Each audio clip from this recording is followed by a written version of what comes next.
नमस्कार मित्रांनो, मी प्राध्यापक कराड परत एकदा आपल्या सर्वांचे आपल्या कराड लॉ क्लासेसमध्ये मनापासून स्वागत करतो.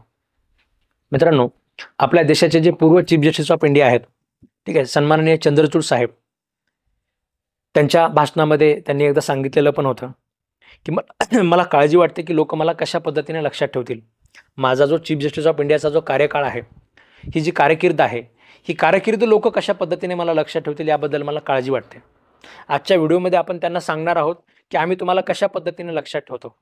ठीक आहे, म्हणजे आमच्या मनामध्ये तुमची काय प्रतिमा आहे, ठीक आहे, हे आम्ही त्यांना किती आदर आमच्या मनामध्ये आहे हे आपण चीफ जस्टिस ऑफ इंडियांना या व्हिडिओच्या माध्यमातून आपण सांगणार आहोत. काल परवा ते एका म्हणजे मुलाखतीमध्ये त्यांनी असं बोलले. पत्रकारांच्या आता मुलाखती देत सध्याच्याला सगळीकडे ते फिरत आहेत आणि जे निर्णय त्यांनी देऊन ठेवलेले आहेत याचं स्पष्टीकरण देत फिरत आहेत. ठीक आहे, एखाद्या न्यायाधीशाला आपल्या निर्णयाचं एवढं स्पष्टीकरण देण्याची वेळ काय यावी? ठीक आहे, मुळात हाच प्रश्न आहे. प्रश्न काय होता त्यांच्यामध्ये? त्यांना पत्रकाराने प्रश्न विचारला की चंद्रचूड साहेब, तुम्ही जे मस्जिद जी पाडली गेली आणि त्या ठिकाणी मंदिर बांधण्याचं जे काम करण्यात आलं, म्हणजे मस्जिद पाडून त्या ठिकाणी मंदिर बांधण्याचं काम करण्यात आलं, हे तुम्हाला मुळात चुकीचं वाटत नाही का? त्यावर चंद्रचूड साहेब म्हणले की 400-450 वर्षाखाली ज्या पद्धतीने तिथलं मंदिर पाडून त्या ठिकाणी मस्जिद बांधण्यात आली होती, मुळात तेच ॲक्ट चुकीचं होतं. ठीक आहे, पत्रकाराला माहिती होतं. पत्रकाराने परत त्यांना क्रॉस क्वेश्चन केला की साहेब, माझ्या माहितीनुसार तुमचा जजमेंट मी ते वाचलेलं आहे. त्या जजमेंटसाठी जे काही सर्वे करण्यात आले होते, त्या सर्वेमध्ये सुद्धा कुठेच असं मेन्शन नाही आहे की त्या ठिकाणी अगोदर राम मंदिर होतं, याचा कुठलाही पुरावा आपल्याकडे नव्हता, असंच त्या जजमेंटमध्ये दिलेलं आहे. चंद्रचूड साहेब आपण स्वतः लिहिलेल्या जजमेंटला सुद्धा कॉन्ट्राडिक्ट करत होते आणि सांगत होते की तशा प्रकारचं तिथे मंदिर होतं आणि म्हणून त्या ठिकाणी तशा प्रकारचा निर्णय आलेला आहे. म्हणजे एखादा जज, ठीक आहे, चीफ जस्टिस ऑफ इंडिया राहिलेला एखादा व्यक्ती आहे, त्या व्यक्तीला प्रिन्सिपल ऑफ नॅचरल जस्टिस माहिती नसावेत, हे फार दुःखद आहे. प्रिन्सिपल ऑफ नॅचरल जस्टिसमध्ये सगळ्यात महत्त्वाची गोष्ट काय आहे की जज जो आहे तो निर्णय देणारा तो बायस नसला पाहिजे. एकदा त्यांनी त्यांच्या गावी बोलत असताना सांगितलं की मला म्हणजे राम मंदिराचा प्रश्न कसा सोडवायचा आम्हाला त्याच्यामध्ये कळत नव्हतं. मग मी प्रभू रामचंद्रांनाच विचारलं की हा प्रश्न कसा सोडवायचा. आता प्रभू रामचंद्र त्या केसमध्ये एक पार्टी होते. ठीक आहे, श्रद्धा प्रत्येकाची देवावर असते, माझी सुद्धा प्रचंड श्रद्धा आहे. ठीक आहे, म्हणजे महादेवाला मी जास्त मानतो. तर श्रद्धा आपली आपल्यासोबत आहे.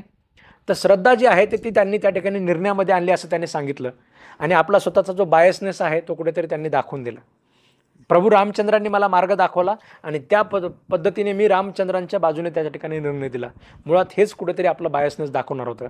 आणि आज परत त्यांच्या काल मुलाखतीमध्ये त्यांनी असं सांगितलं, ठीक आहे, त्यांनी असं दाखवून दिलं की 400 वर्षापूर्वी जो निर्णय झालेला होता, 400 वर्षापूर्वी जे कोणते ते मुस्लिम आले, म्हणजे मुस्लिम राज्यकर्ते आले, त्या मुस्लिम राज्यकर्त्यांनी ते मंदिर पाडलं म्हणे, त्यानंतर मस्जिद बांधली म्हणे, हे जे त्यांनी सांगितलं हे खरं होतं असं त्यांनी सांगितलं. आणि तो पत्रकार समोर बसलेला त्यांना समजावून सांगतोय की तुम्ही जे लिहिलेलं जजमेंट आहे त्याच्यामध्ये जो सर्वे आहे त्या सर्वेमध्ये सुद्धा सांगण्यात आलेलं आहे की या ठिकाणी राम मंदिर होतं, अशा प्रकारचे कुठले पुरावे मात्र आम्हाला आढळले नाही. ठीक आहे, जर समजा ते सर्वे सांगत असेल, त्यांनी स्वतः लिहिलेलं जजमेंट सांगत असेल आणि चंद्रचूड साहेब सांगतायत की मला आधीपासूनच, म्हणजे मला माहिती होतं की मला असं माझ्या डोक्यामध्ये आहे, मला पक्का माहिती होतं की त्या ठिकाणी राम मंदिर होतं. ठीक आहे, तर जज साहेबांनी पुराव्यावर त्याच्यामध्ये बोलायला पाहिजे, आपल्या जजमेंटचा तरी आदर केला पाहिजे. आपलं स्वतःचं जजमेंट जर सांगत असेल, आपल्या जजमेंटमधले पुरावे जर सांगत असतील, सर्वे जर सांगत असतील की तिथे ते नाही आहे, तर ते तिथे जाऊन बोलायची काही गरज नव्हती. मुळात आता तुम्ही रिटायर झालेले आहात. ठीक आहे, जे निर्णय तुम्ही द्यायचे ते दिलेले आहेत. ठीक आहे, राम मंदिराचा वाद सुटला याचा मला प्रचंड आनंद आहे. ठीक आहे, कारण हा वाद जर पुढे चालत राहिला असता तर अजून त्याच्यामध्ये याच्यावर राजकारण होत राहिलं असतं, खूप जास्त राजकारणी लोकांनी भाषणं दिले असते, अजून इनोसेंट लोकांचे जीव गेले असते. तिथे मंदिर बांधलं का आणि मस्जिद बांधलं का ह्याच्यापेक्षा महत्त्वाचं तो वाद मिटला हे फार जास्त आपल्या देशासाठी जास्त महत्त्वाचं आहे.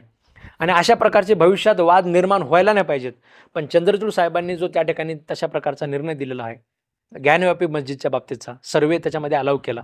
ठीक आहे, या निर्णयामुळे अजून एक नवीन प्रकारचा राम मंदिराचा वाद त्या ठिकाणी कुठेतरी आता महादेव मंदिराचा वाद त्या ठिकाणी उपस्थित होऊ शकतो.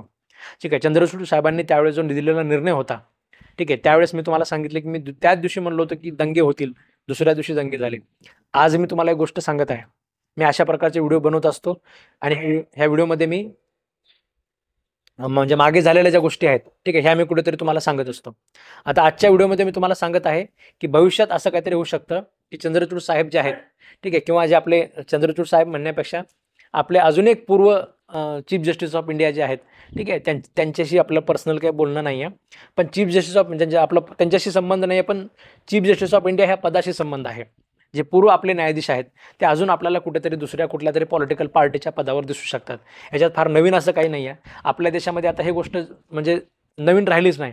ठीक आहे, जजेस लोक आपल्याला कुठल्या तरी म्हणजे पॉलिटिकल पार्टीच्या तिकिटावर राज्यसभेचे खासदार होताना आपल्याला दिसत आहेत. ठीक आहे, नॅशनल कंपनी लॉ ट्रिब्युनलचे चेअरमन होताना दिसत आहेत. म्हणजे वेगवेगळी पदं मिळत आहेत.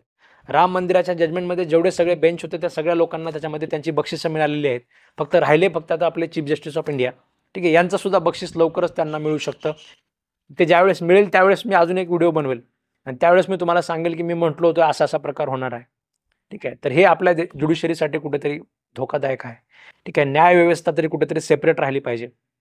जर न्यायव्यवस्था सेपरेट राहत नसेल तर अशा वेळेस म्हणजे फार त्या गोष्टीचं दुःख एक म्हणजे न्यायाधीश घडवणारा माणूस म्हणून मला सुद्धा त्या ठिकाणी बऱ्याच वेळेस होत असतं. आरती साठेंच्या बाबतीत सुद्धा मी तुम्हाला एक निर्णय म्हणजे व्हिडिओ बनवलेला होता. मी सांगितलं होतं की पॉलिटिकल पार्टीच्या प्रवक्त्या, ठीक आहे, 1 वर्षाखाली त्या प्रवक्त्या होत्या आणि आता त्या हायकोर्ट जस्टिस म्हणून त्यांना अपॉइंट करण्यात आलेलं आहे. कोलॅजियमने त्यांची नियुक्ती केलेली आहे. आणि दुसऱ्या दिवशी मग ज्यावेळेस आता सरकारच्या बाजूचे जे निर्णय असतात, मराठा आंदोलन ज्यावेळेस चालू होतं तिथे, त्या मराठा आंदोलनामध्ये त्यांनी असा निर्णय दिला की म्हणजे पुढच्या एवढ्या दिवसामध्ये जरांगे पाटलांनी ते मैदान खाली करायला पाहिजे. ठीक आहे, म्हणजे मुळातच ज्या एका पॉलिटिकल पार्टीच्या प्रवक्त्या त्यांना आपण न्यायाधीश म्हणून अपॉइंट केलेलं आहे आणि त्या पॉलिटिकल पार्टीला जे काही पाहिजे त्या प्रकारचे ते निर्णय देत आहे. ठीक आहे, याच्यामुळे लोकांच्या अधिकारांचं काय होईल अशा प्रकारची काळजी आपल्याला नेहमीच वाटते.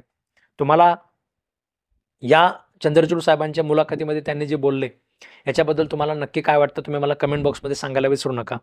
आणि हा व्हिडिओसुद्धा जास्तीत जास्त लोकांपर्यंत पाठवा, जेणेकरून आपली न्यायव्यवस्था जी आहे, ठीक आहे, याच्यामध्ये जर काही चुकीचं होत असेल तर त्याच्यावर आपण प्रत्येकाने बोललं पाहिजे. ठीक आहे, मला जे चुकीचं वाटतं मी त्याच्यावर अजिबात मी शांत बसत नाही. मला जे चुकीचं वाटतं ते मी तुम्हाला तुमच्यापर्यंत पोहोचवण्याचा प्रयत्न करतो. हे तुमच्यापर्यंत पोहोचण्यासाठी तुम्ही जर ह्या यूट्यूब चॅनलवर नवीन असाल तर हे चॅनल सबस्क्राईब करून घ्या आणि जास्तीत जास्त लोकांपर्यंत सुद्धा तुम्ही हा व्हिडिओ पाठवण्याचा प्रयत्न करा. ठीक आहे, धन्यवाद मित्रांनो.